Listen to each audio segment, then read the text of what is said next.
Hi friends, and welcome back to another episode of Shoot Eating Monster. I'm Juliana, your thrifty running friend and favorite local shoe eating monster, and welcome back to your local running community.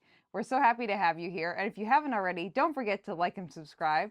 That way you can make sure that you don't miss out on any of our little group runs that we do together, like we're doing right now, which is very fun. Today, I'm really excited because we have two exciting things happening today. First off, I would just like to give a shout out to our sponsor. This video is sponsored by Silver Sea, a woman-owned activewear brand based on Cape Cod that's raising the bar for clean and high-performance clothing. Their pieces are made with plant-based materials like Tencel lyocell and bio-based spandex. They're actually the only brand in the US that is using this new fabric. Most activewear is full of toxins that can absorb through your skin, but Silver Sea is different. No harsh chemicals, just clean, sustainable comfort that moves with you. No compromises.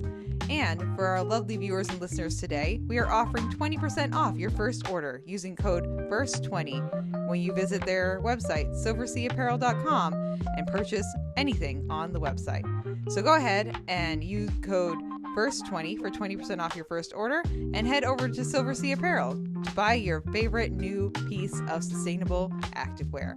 And thank you again to Silver Sea Apparel for sponsoring this episode of RUNNAH.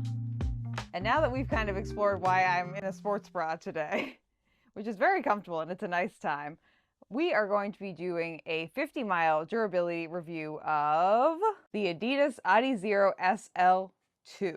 Now, this is a shoe that I did receive for free as being part of a Believe in the Run event, so shout out to them, and brand new. And also, it looks a lot less dingy than I thought it was going to be after 50 miles, so I'm really happy about that. But today, we're just going to be talking about the durability of this shoe after 50 miles for me, and do I think this shoe is worth the price tag? Let's just start off with just like a few basic things with this shoe. This is supposed to be an everyday trainer. This is a more lightweight everyday trainer. This shoe definitely runs a little bit narrow for sure, but most Adidas shoes run a little bit more on the narrow side of things. I didn't find any problems with rubbing when I was wearing like a thinner pair of socks, but definitely if I was going to go longer distances in this, I would probably just go to a wide or the men's size. I don't know if they carry a wide in this shoe, but they definitely, like if you're a lady and you want to go to the men's width, which is technically a ladies wide, you could definitely do that for sure. Now, use case for this shoe is a everyday lightweight trainer. And I would say it does that very well. It's lightweight, it's bouncy. The foam, I feel like, is pretty durable and resilient and is a lot of fun to run in. I did some pickup miles in this and I felt like it was good. So from a foam standpoint, I feel like that part of it is decently durable. But let's talk about the outsole of this shoe, because there's an interesting portion of this shoe that I, as someone who supinates, which means that I just kind of land on this side of my foot, really kind of had issue with. And that specifically is this weird little notch right here, which I'm not really sure exactly why this exists in a lot of the Adidas shoes, because it kind of puts anyone who like falls to the side of their shoe this way at a pretty big disadvantage, because the part of the shoe that I specifically eat up the most is already gone, which is not great from a stability standpoint. And I will say, if you are someone who needs a stability shoe, this is probably not the shoe for you.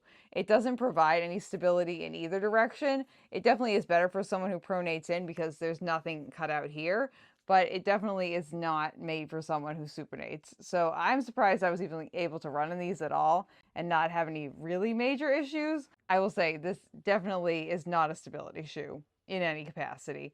But let's look at the durability of the outsole in that part of the shoe and the rest of the shoe. So as you can see, there's like a little bit of exposed foam down here. No real issues with that. Everything is pretty much looking okay. But as you can see here, I've already like chunked off that part of the outsole that was right there. And a lot of the Adidas shoes actually have the Continental rubber outsoles on them. This one does not for some reason. So that's kind of a bummer because that would make this shoe a little bit more durable, but it doesn't have that good Continental rubber outsole on it, which definitely makes it less durable and much less grippy. I probably wouldn't run in the rain in these. I didn't feel like the grip was that of a good grip, and I also would never run in trails on these personally, especially when there are so many other trail options available out there for you and so many other better options that are going to keep you safer out on the trails. So I would say the outsole durability on these bad boys, not really that great. It's not that great. The fact that, and after 50 miles, I was able to fully just like chip off that little bit right there, not great. As you can see on the other side, it's still there, but it's definitely worn down a significant amount. Especially on this side, I'm already like wearing through the foam on that side. For me or anyone else who supinates, this is definitely not going to be a durable shoe for you. You're going to blow through it so quickly. But if you're someone who's like a very neutral runner and you hit like the exact middle of the shoe, I could see this being a success for you. I also would worry about people who pronate because this part of the shoe is exposed. So if you kind of lean through this at all, you're just going to be directly cutting into this foam, which seems durable enough from like a bounce and like impact standpoint, but from a ground kind of like grinding kind of ground impact standpoint, I wouldn't really trust this to last a super long period of time. Do I feel like this shoe is worth the money? Here's the deal. Here's the thing. Here's the stitch.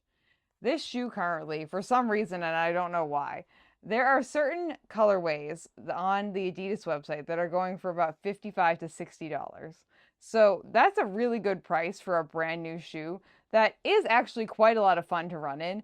And I feel like you would get a lot of life out of the foam if your foot strike is correct, like if the price is right. So I feel like the price is right for anyone who is a very neutral runner. If you're someone who lands like pretty evenly through the middle of your foot when you're running and you're not going to really hit this area or this area, this shoe actually probably would be a great buy for you because of just the really bouncy and resilient foam that's built into this shoe and how much fun it is to run in this shoe. And to pay like $55 or something like this that you could easily take for tempo days and also as an everyday trainer, I would totally say that if you're a very neutral runner, this definitely could be a great shoe for you. If you are someone who supinates, absolutely not.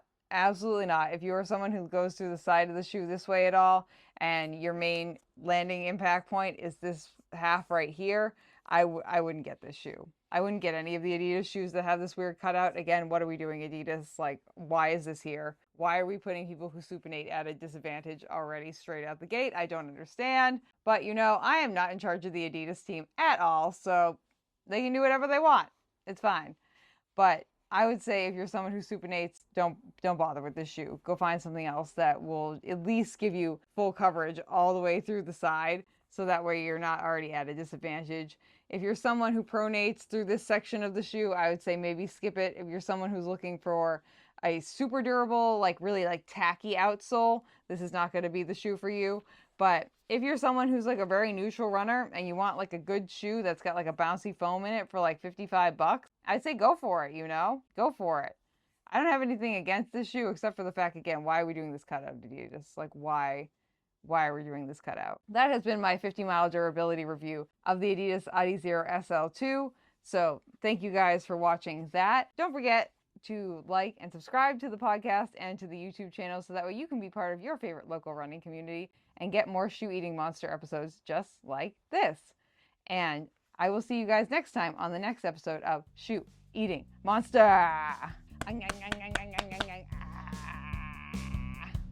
Thank you for listening to this episode of RUNNAH. This podcast is edited, hosted, and produced by me, Juliana Coughlin.